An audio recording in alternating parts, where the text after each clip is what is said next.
بسم اللہ الرحمن الرحیم، السلام علیکم ورحمۃ اللہ وبرکاتہ، اللہم صلی علی محمد وعلی آل محمد، رب اشرح لی صدری ویسر لی امری واحلل عقدۃ من لسانی یفقہوا قولی، آمین۔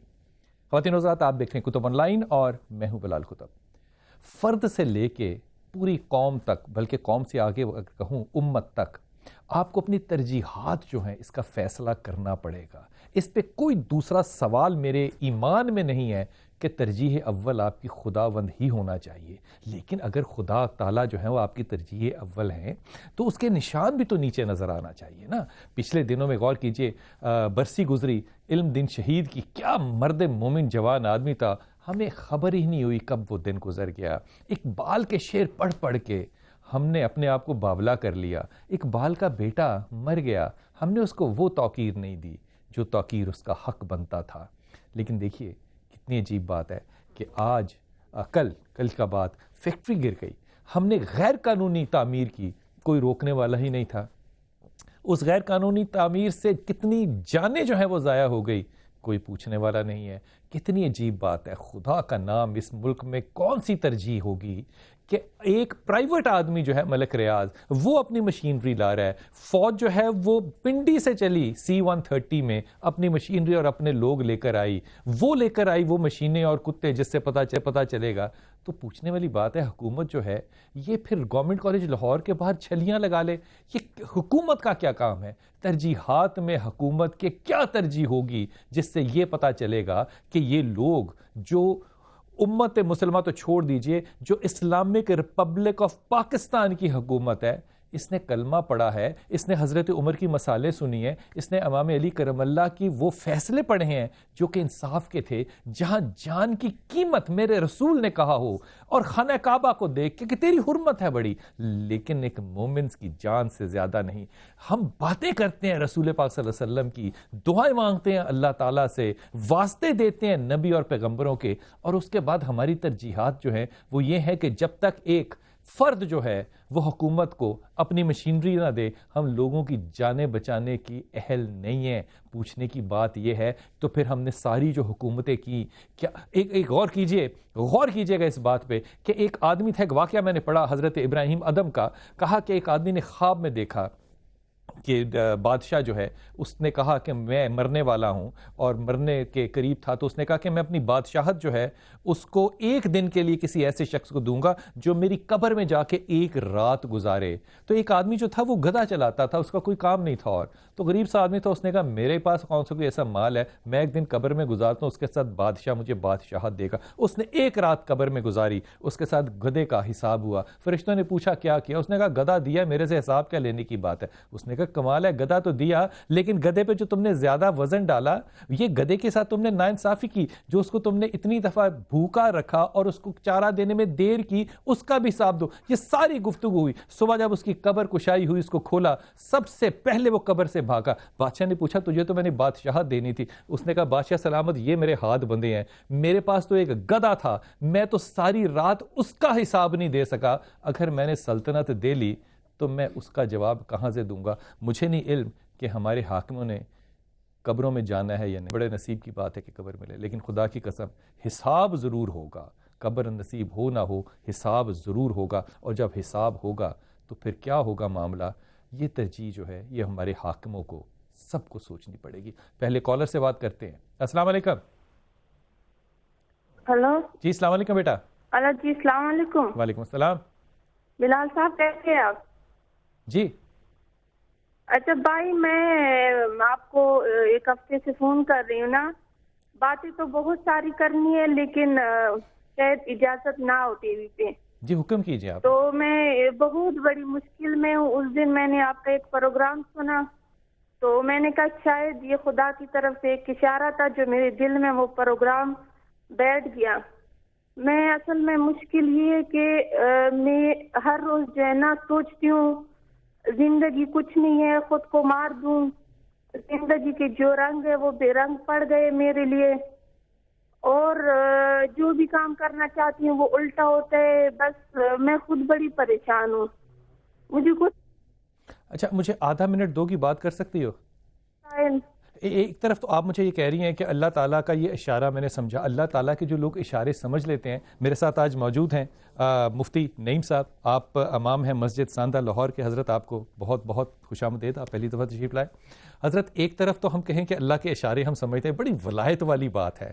دوسری طرف ہم یہ کہیں کہ میں زندگی کے رنگوں سے تنگ آ گیا ہوں. میں تیسری بات آپ سے کہتا ہوں, یہ جو آپ میری پیاری بہن تنگ آ گئی نا زندگی سے, آپ زندگی سے تنگ نہیں آ گئیں.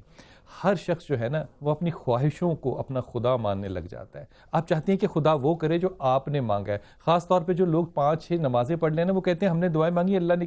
اللہ کسی کے ہاں پروٹوکول دینے نہیں جاتا. وہ رب ہے, رب اللہ ہے, رب العالمین ہے. وہ خدا کے ولیو, اللہ نے کیسی بات کی ہے. یہ کیوں حدیث آپ کے نظر سے کیوں نہیں گزری؟ خدا کہتا ہے کہ 2 ہی لوگ ہیں جو چاہتے کر سکتے ہیں, یا تمہاری چاہت ہو سکتی ہے یا میری ہو سکتی ہے.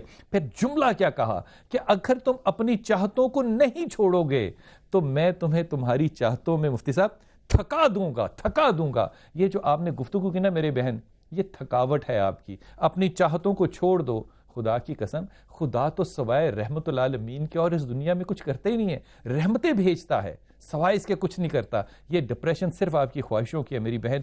ایک صرف کام کرنا, صرف حضرت ابو ہریرہ اس بات کے راوی ہیں بخاری شریف میں, لا حول ولا قوت الا باللہ, یہیں تک بس پڑھنا کیونکہ حدیث میں یہاں تک ہے, اور پھر دیکھنا کہ خدا تمہارے خیالوں کو انشاءاللہ تعالی کس طرح بدلتا ہے انشاءاللہ تعالی.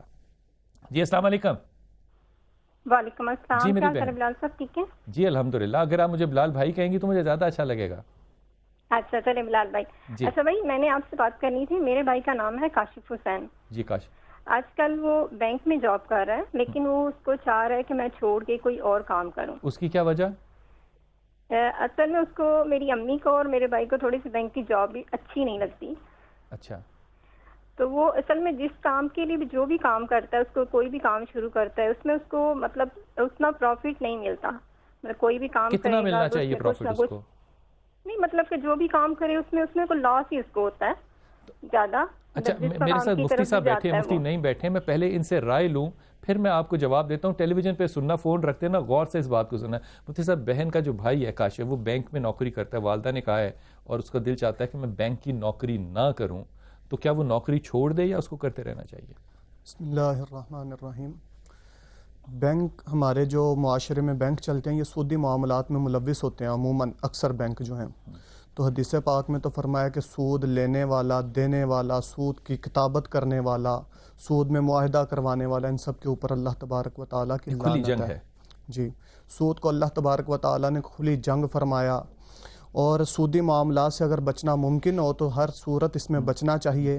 اس میں بینک کی نوکری کو ہمارے علماء نے خاص طور پہ, وہ بعض بینک کی ایسی جابز بھی ہیں جس میں سود کے معاملات میں وہ انوالو نہیں ہوتا, تو جس میں انوالومنٹ ہو سودی معاملات میں وہ بالکل ناجائز ہے, اور جس میں سودی معاملات میں انوالومنٹ نہیں ہے, وہ خود شامل نہیں ہے براہ راست, تو اس میں اگرچہ علماء نے تھوڑی سی گنجائش رکھی ہے کہ یہ معاملہ اگر وہ کرتا ہے تو سودی معاملے میں شامل نہیں ہو رہا تو اس کے لیے ایسی نوکری کرنا جائز ہے. کوئی اور بات کہنا چاہ رہی ہے؟ جی, تو اگر اس میں شامل ہے تو پھر ایسی نوکری کرنا جائز نہیں ہے, فوراً اسے چھوڑ کے کوئی اور اس کا متبادل تلاش کرنا چاہیے. میں آپ کی اجازت سے ایک بات کہہ دوں اپنی بہن کو. میری پیاری بہن کاشف جو ہے نا, اس نے کوئی کاروبار کرنا ہی نہیں ہے. پہلی بات تو یہ کاروباری آدمی نہیں ہے, اس لیے کہو کہ نقصان ہوتا ہے اس کو کاروبار میں, تو یہ آپ اپنا خود سوچیں. جو آدمی کاروباری انٹینشن نہیں رکھتا ہے, ایٹیٹیوڈ نہیں رکھتا, وہ کاروبار کرے گا تو کہاں جائے گا. اور یہ میں بات ہاتھ باندھ کے اجازت سے مفتی صاحب سے اور تمام علماء اکرام سے کہہ رہا ہوں, حضور اس وقت وہ حدیث میرے رسول کی سچ ہو چکی ہے. کہا جو سود لے گا نہیں, وہ سود کی دھول اس کے چہرے پہ ضرور پڑے گی. میں ان بینکوں میں یقین کیجئے ملازمت کرتا رہا ہوں جن کا نام اسلامک ہوتا ہے, وہاں پہ بھی ہم یہی کام کر رہے ہوتے ہیں. بڑی جرت سے بات کہہ رہا ہوں, جو نان اسلامک بینکوں میں ہو رہا ہوتا ہے. کوئی شخص یہ کہے کہ میں سود نہیں لے رہا تو مجھے, میری سمجھ سے تو بات ہی باہر ہے. جب یہ ساری صورتحال جو ہے یہ اتنی وائڈ سپریڈ ہو جائے کہ کوئی اس دھول سے بچے ہی نہ, تو یہ حدیث پوری ہو رہی ہے. آپ اپنے ایمان کو یہاں تقویٰ رکھیے کہ آپ اپنے کاروبار میں جانے سے پہلے اپنی ذات کو دیکھیے کہ میں اس کے قابل ہوں یا نہیں. کاشف کا کاروبار میں جانا خطرے سے خالی نہیں ہے. کاشف سے کہیے کہ سورہ اخلاص کی تلاوت کرے یا ولی یا نصیر پڑھے, اور اگر اس کو تبدیلی کرنی ہے تو وہ مڈل ایسٹ کی طرف جائے, یہاں جائے گا تو بہتر رہے گا. ایک معاشرہ ہوتا ہے جس معاشرے میں آپ کو سوشل سیکیورٹی ملتی ہے. اور حضرت یہ جو سوشل سیکیورٹی کا تصور تھا یہ میرے عمر خطاب رضی اللہ نے دیا. 82 وہ ادارے جو بنائے ان میں سے ایک یہ بھی تھا کہ جو بچہ پیدا ہوا ہے اس کے دودھ کا ذمہ جو ہے وہ بھی حضرت عمر خطاب نے اپنے ذمہ لیا کیونکہ ایک عورت نے. لیکن ہمارے معاشرے میں ہم حضرت عمر خطاب کی باتیں کرتے ہیں. لیکن میرے ساتھ یہاں موجود ہیں غلام محی الدین, ان کی مسز ہیں ساتھ. آپ پلیز ذرا مائک پکڑ لیجیے گا. اور ان کے دونوں گردے جو ہیں وہ فیل ہو چکے ہیں. ان کے پاس زندہ رہنے کا اب کوئی اور چارہ نہیں ہے سوائے اس کے کہ ان کے گردے جو ہیں وہ تبدیل کیے جائیں. ان کی بہن جو ہیں وہ ان کو گردہ ڈونیٹ کرنے کے لیے تیار ہیں, لیکن گردہ ڈونیشن تو مل جائے گا, وہ سرجری کے جو پیسے ہوں گے اس کے لیے 7-8 لاکھ روپے جو ہیں وہ کہاں سے ملیں گے؟ بہن آپ کا نام کیا ہے؟ مہرین. مہرین, آپ بھائی کی محی الدین کی مسز ہیں؟ جی میں ان کی. آپ کی بیٹی ہے چھوٹی؟ جی میری چھوٹی سی بیٹی ہے. کتنی عمر ہے اس بیٹی کی؟ 2 سال. 2 سال. آپ کے پاس ذریعہ معاش کیا ہے؟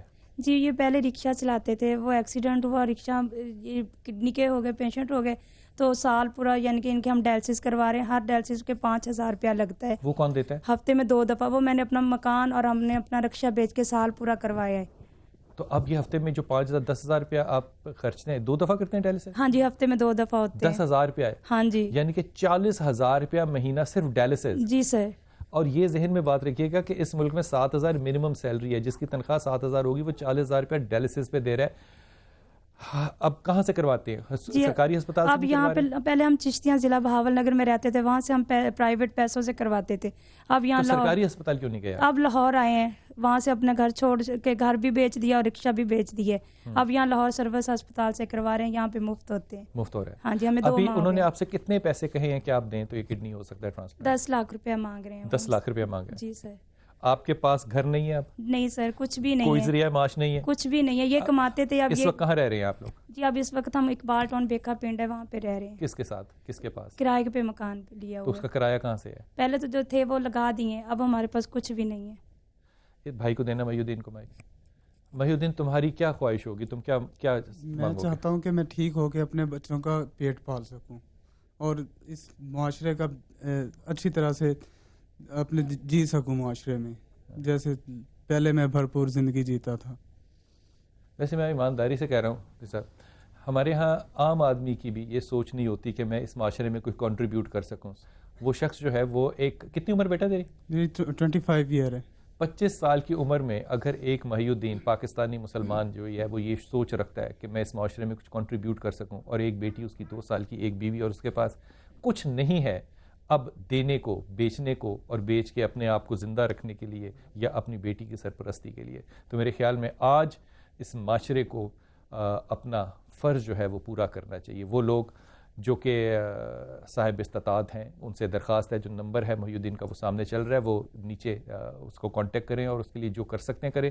جو ایسے مہیر حضرات ہیں جو کہ 10 لاکھ روپیہ جن کے لیے شاید ایک شام کے کچھ حصے کا خرچہ ہو, ان سے بھی درخواست ہے کہ خدا کے واسطے یہ جو آج آپ اس بچے کے اوپر خرچ کریں گے, وہ خیرات ہو, صدقہ ہو یا ہدیہ ہو, وہ آپ نے اللہ میاں سے کاروبار میں شراکت کر لی. میں ٹھیک کہہ رہا ہوں؟ یہ بالکل ایسے ہی ہے. یہ آپ نے اللہ تعالیٰ سے شراکت کر لی, اور خدا کی قسم کھا کے کہہ رہا ہوں, خدا تعالیٰ کی اس تجارت میں کسی کو نقصان نہیں ہے. اس میں فائدہ ہی فائدہ ہے, اور یہ فائدہ اس دنیا میں بھی ہے اور یہ فائدہ آخرت میں بھی ہے.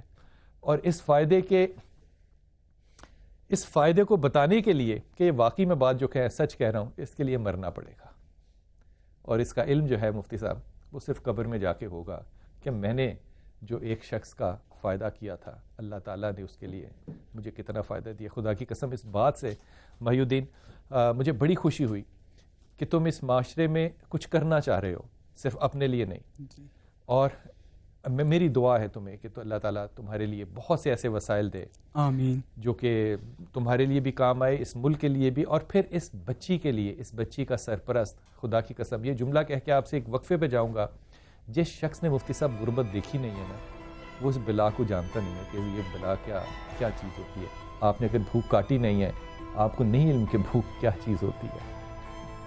جس کی بیٹی ہو اور آج زندگی کم ہو, اس شخص کا ٹیلی فون نمبر آپ کی اسکرین کے نیچے ہے. آپ جانیں اور آپ کا اللہ جانے. میری دعا ہے کہ اللہ آپ کو توفیق دے کہ آپ اپنی زندگی کو بھی اور آخرت کو بھی ٹھنڈک دے سکیں. وقفہ لیتے ہیں, واپس آتے ہیں. السلام علیکم ورحمۃ اللہ.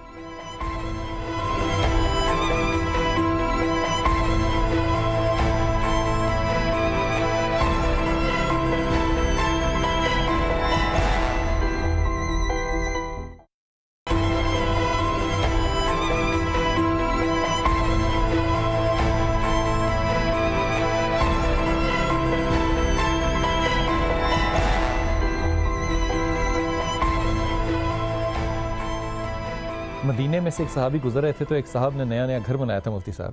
اس نے اس صحابی سے کہا, صحابی کی تھے نا, تو صحابی کو دیکھا اور صحابی سے کہا کہ بتائیے کہ میں گھر کے باہر کیا تختی لگاؤں. صحابی نے کہا کہ تم لگا لو گے جو میں نے کہا. انہوں نے کہا میں لگا لوں گا. تو کہا اس تختی پہ لکھو کہ یہ گھر جو میں بنا رہا ہوں یہ اس لیے بنا رہا ہوں تاکہ یہ ویران ہو جائے. جو میں اولاد پیدا کروں گا اس گھر کے اندر وہ اس لیے پیدا کروں گا تاکہ وہ ضائع ہو جائے اور میرے مال کو وہ دندناتی ہوئی کھائے. اور جو میں مال پیدا کر رہا ہوں, جو میں مال کما رہا ہوں, یہ اس لیے کما رہا ہوں تاکہ میرے وارث جو ہیں وہ اس کے اوپر عیاشی کریں. تو پوچھا لوگوں نے کہ کون صحابی تھے جنہوں نے تمہیں مشورہ دیا؟ کہا یہ حضرت ابو ہریرہ رضی اللہ تھے.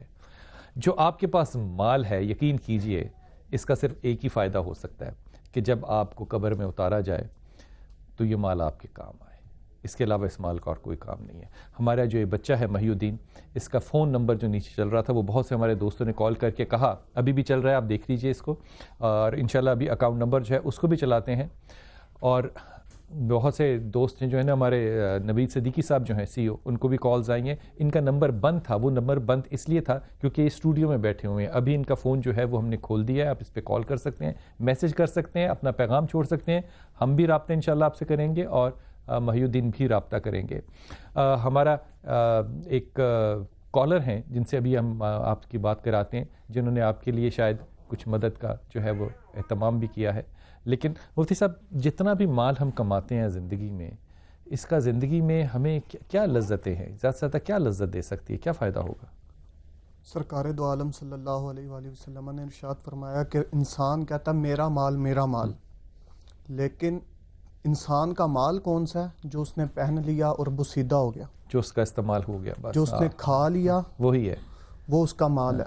اور جو وہ چھوڑ گیا وہ اس کے ورثاء کا مال ہے. ورثاء کا مال ہے. اسی مال کے پیچھے آج دنیا اندھی ہوئی ہے. یہ جو معاملہ ہے جو مفتی صاحب فرما رہے, میرے رسول صلی اللہ علیہ وسلم کے پاس ایک مندری تھی, رنگ جسے کہنا چاہیے, تو وہ گھر میں پڑی تھی اور آپ نے نماز پڑھی تو اس کے بعد فرض پڑھنے کے بعد آپ چلے گئے, تو جلدی سے چلے گئے اور پھر واپس آئے اور باقی نماز پڑھی. تو صحابہ نے پوچھا کیوں؟ کہا وہ میرے دماغ میں, میرے دل میں آ گئی کہ وہ پڑی ہوئی ہے, ایسا نہ ہو کہ خدا میری روح کو قبض کر لے اور وہ مال جو ہے وہ میرے گھر میں رہ جائے.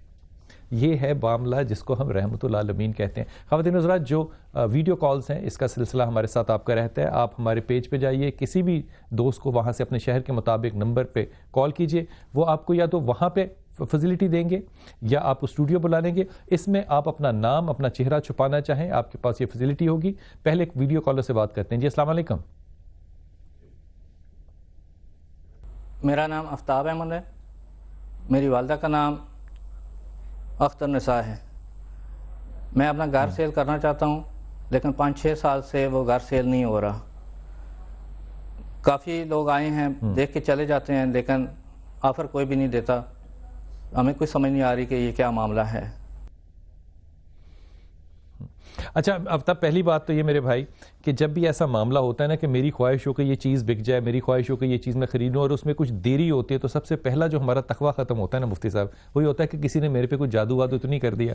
یہ میں ہاتھ باندھ کے مفتی صاحب سے اجازت لیے بغیر یہ بات کہہ رہا ہوں, او خدا کے ولی ہو, آخر کوئی شخص تمہارے رزق کو کھول یا بند کر سکتا ہے, وہ صرف میرے رب کی ذات ہے. دنیا کی کوئی ایسی طاقت نہیں ہے, کوئی ایسی طاقت نہیں ہے جو کسی شے پہ اپنا فیصلہ کر سکے سوائے میرے اللہ کے. اس لیے پہلے تو اس بد نیتی سے باہر نکل آؤ. جو ہی اس بد نیتی سے باہر نکلے, ایمان کی حالت میں آؤ گے, خدا رحم کے سوا کیا کرے گا. وہ حدیث اللہ تعالیٰ کہتے ہیں کہ جب میں مقدر لکھ رہا تھا مفتی صاحب, تو میں نے تمہارا مقدر لکھا, آدم سے کہہ رہے ہیں, اور میں نے اپنا بھی مقدر لکھا, اور اپنے مقدر میں تم پہ ظلم کرنا حرام لکھا. اس سے بڑا رب اور کیا ہوتا ہے جس کو رب العالمین کہتے ہیں.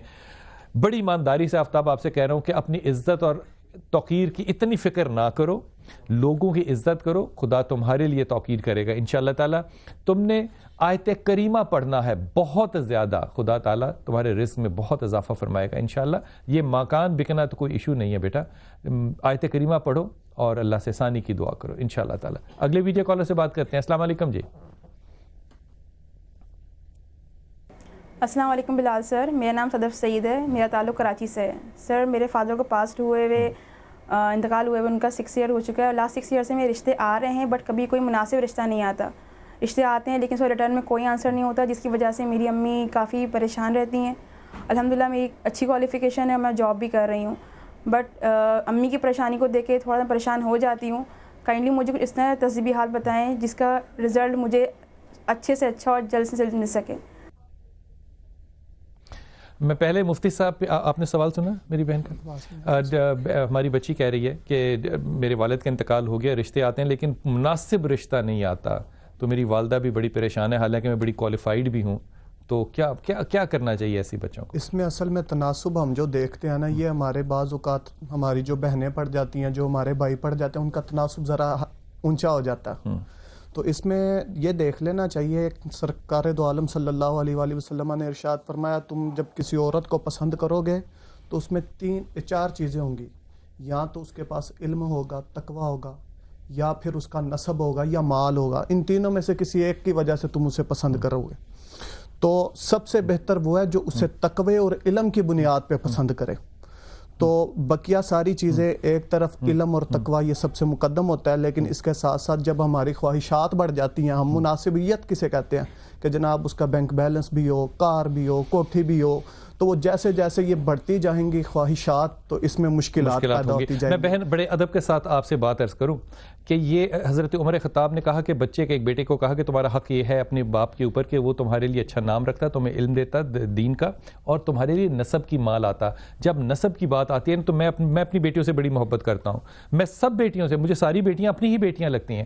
خدا کے ولیو, مجھے جب دماد لینا ہوگا نا, تو میں دماد ایک بات پہ لوں گا, میں چوز کروں گا کہ وہ شریف آدمی ہو, وہ حلال اور حرام کا فرق جانتا ہو. باقی مقدر تو میری بیٹی کا ہے, مجھے اس سے زیادہ اور کیا دیکھنا ہے. اگر آپ کہیں کہ تعلیم ہے تو اس کا مطلب جتنی پی ایچ ڈی کی ہوئی ہے لڑکیوں نے, ان کی شادیاں سب سے پہلی ہونی چاہیے. کمال بات کرتی ہیں. اس دنیا میں جتنے امیر لوگ ہیں بیوی وہ تو پڑھے لکھے بھی نہیں ہیں. اس لیے یہ کرائٹیریا جو آپ کا ہے نا صدف, یہ تکبرانہ ہے. ایک بات تو یہ, بڑی معافی کے ساتھ بیٹی میں تمہیں یہ کہہ رہا ہوں. دوسرا صدف, تم نے جو بات نہیں بتائی وہ تمہارا وزن ہے. تمہیں اپنا ویٹ جو ہے وہ کم کرنا پڑے گا. اس سے تمہیں 2 مسائل ہوں گے, ایک تمہارے چہرے پہ بالوں کا مسئلہ آئے گا, دوسرا تمہیں فائبرائڈز کا پرابلم ہوگا. تمہیں اس بات کا علم ہے کہ تمہیں وزن کم کرنا ہے. لوگ بھی سلیکشن کرتے ہیں, یہ معاملات جو ہیں یہ دنیا کے ہیں. اس لیے میں تم سے عرض کروں گا 2 چیزیں پڑھو, ایک یا ولی یا والی, یہ اللہ کے 2 نام ہیں, اور ایک لا حول ولا قوت الا باللہ. 24 گھنٹے یہ پڑھو. یقین کرو اللہ تعالیٰ سوائے رحمت کے اور کوئی دروازے کھولتے نہیں ہیں. میں ان اپنے بھائیوں سے, ان بہنوں سے, ان بچوں سے بڑے ادب سے میں کیا کہوں, اگر یقین کیجئے کہ آپ میرے پاس ہوتے تو میرا دل یہ کہتا ہے, میں یہ کرنے کی شاید جرت نہ کرتا, میں آپ کو بٹھاتا اور آپ کو جوتے مارتا. وہ لوگ جن کو کہ اس محی الدین کا ٹیلی فون نمبر دیا ہے اس لیے کہ وہ اس کی مدد کریں, اس پہ لوگ فون کر کے کہہ رہے ہیں کہ بلال کتب سے ہماری بات کرا دیں. خدا کے واسطے میں خواجہ آصف کا وہ جملے استعمال کروں یا عمران خان کے جملے استعمال کروں کہ کوئی شرم بھی کوئی شے ہوتی ہے, لیکن مجھے نہیں پتا کہ آپ کو یہ حیا ہے بھی یا آپ کی تربیت میں کوئی اس کا حصہ ہے بھی کہ نہیں.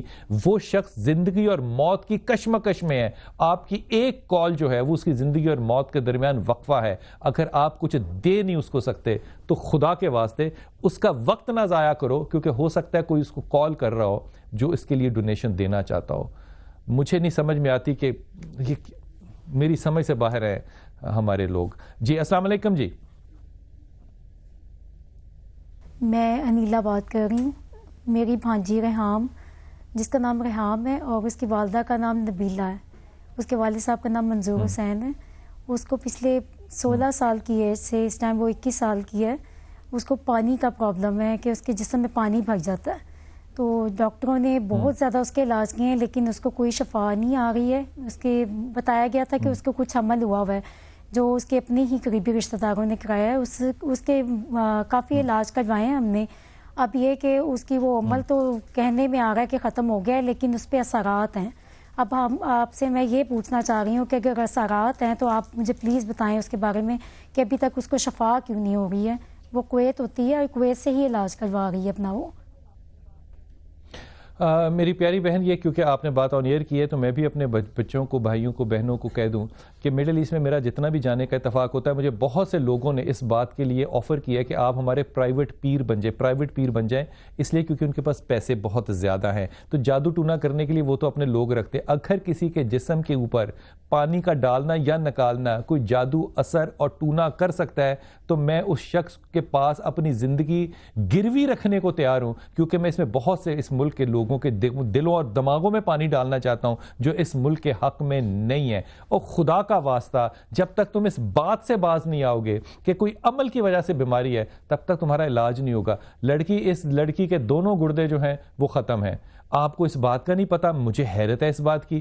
اگر آپ چاہتی ہیں کہ اس کا علاج ہو تو وہ علاج ڈاکٹر کا ہوگا اور کوئی علاج نہیں ہوگا. اس میں ڈائگنوزز نہیں ہوا, مجھے اس پہ بھی بڑی حیرت ہے. اتنا آسان ڈائگنوزز جو کہ یورین کے ساتھ ہو سکتا ہے, آپ کن چکروں میں پڑ گئی ہیں سوائے اس کے کہ آپ 2 نمبر بابوں کو امیر کر دیں گے. اس کے علاوہ اس کا اور کوئی طریقہ, اس کا کوئی سلوشن نہیں نکلنا سوائے اس کے کہ شی نیڈز میڈیکل انٹرونشن, اور وہ انٹرونشن ہوگی اس کی کڈنیز کے اوپر, اور اس کا کوئی پرابلم نہیں ہے. نہیں کرو گے تو 6 ماہ بعد یا 6 سال بعد یہ سوائے اس کے کہ یہ لائف سیونگ ڈرگز پہ جائے, اس کے علاوہ اور کوئی حل نہیں ہوگا.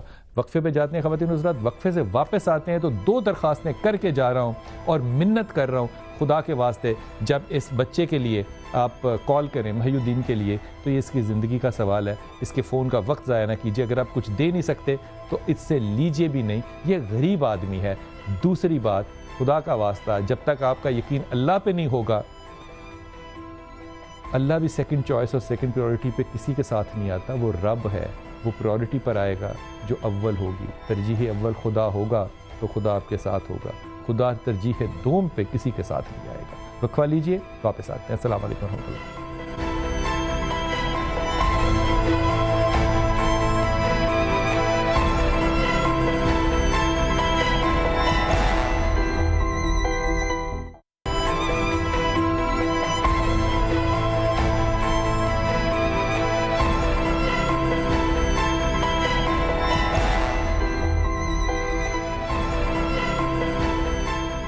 بسم اللہ الرحمن الرحیم. یہ بڑی انکریجنگ بات ہے کہ ہمارے ہاں لوگ جو ہیں وہ انکریج کرتے ہیں, کالز آتی ہیں, جیسے بھی ہیں لوگ ڈونیشن بھی دینا چاہتے ہیں, کرنا بھی چاہتے ہیں, لیکن ہمارے یوتھ جو ہے, ہمارے بچوں کے دماغوں میں بھی کچھ سوال آتے ہیں. ہمارے یہاں پہ بیٹی بیٹھی, آپ کا نام کیا بیٹا؟ آپ کیا کوشچن کرنا چاہتی ہیں؟ پاس کرو اسے. سر میں یہ کہہ رہی ہوں کہ ویسے تو حکمران ہر چیز میں آگے آتے ہیں, تو وہ اس طرح کی جو جہاں ہیلپ کرنے کی ضرورت ہوتی ہے وہاں پر مدد کیوں نہیں کرتے؟ ریحام خان کیوں نہیں آگے آتی؟ عمران خان کیوں نہیں آگے آتے؟ شہباز شریف کیوں نہیں آگے آتے؟ مفتی صاحب چھکا لگا, بلکہ سینچری کر دی.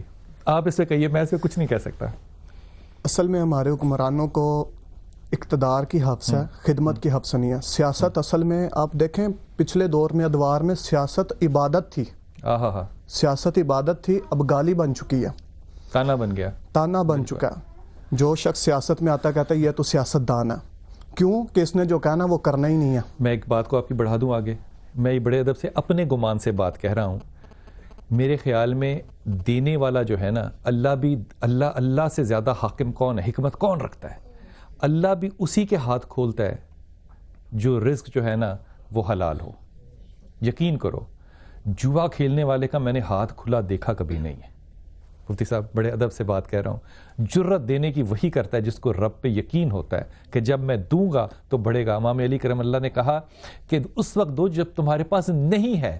اب یہ کن لوگوں کے لیے کہا؟ میرے جیسے کمزور ایمان والوں کے لیے, آپ جیسے تگڑے ایمان والوں کے لیے کہا. نہ ہو دو, یہ اللہ کے ساتھ آپ نے کمیٹی ڈالی ہے, اس میں سے نکلنا ہی سونا ہے, اور اس میں سے کیا نکلے گا. لیکن حاکموں سے میں ادب سے کہہ رہا ہوں, میں نہیں کہہ رہا کہ برے حاکم ہیں, اچھے حاکم ہیں, شاید ان تک یہ خبر پہنچی نہ ہو. یہ چشتیاں کا غلہ منڈی میں فیصل بینک ہے جس کا اکاؤنٹ نمبر آپ کے نیچے چل رہا ہے. آپ سے بڑی ہی درخواست ہے کہ ٹیلی فون نمبر بھی آپ کے پاس ہے, اکاؤنٹ نمبر بھی آپ کے ساتھ چل رہا ہے.